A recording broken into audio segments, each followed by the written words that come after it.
السلام عليكم ورحمة الله وبركاته. اللهم صل وسلم وبارك على سيدنا محمد.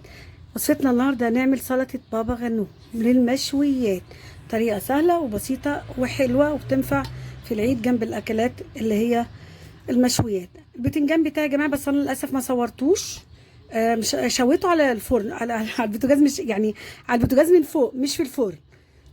هبتدي بان انا اقشر كده كده البتنجان.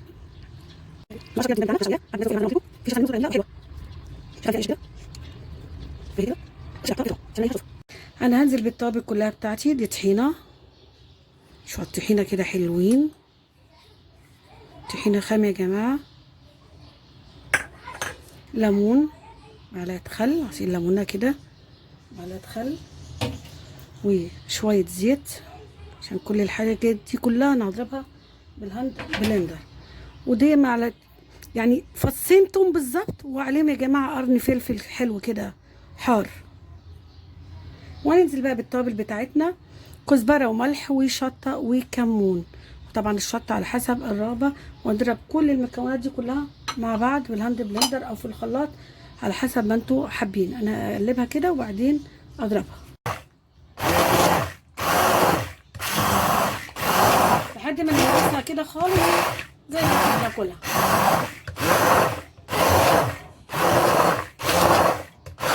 ممكن تضيفوها بهراسة البطاطس، بس انا بعملها لان احنا بناكلها من البطاطس.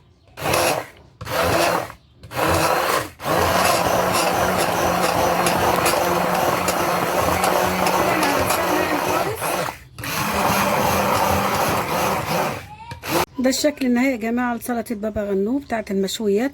انا حطيت على الوش زيت زيتون وزينتها كده ببابريكا وعملنا شكل فيها حلو. وان شاء الله اللي يتفرج على الطريقه بتاعتنا وتعجبه يدعمنا بلايك ويشترك في القناه وفعل الجرس عشان يوصل له كل جديد. والسلام عليكم ورحمه الله وبركاته.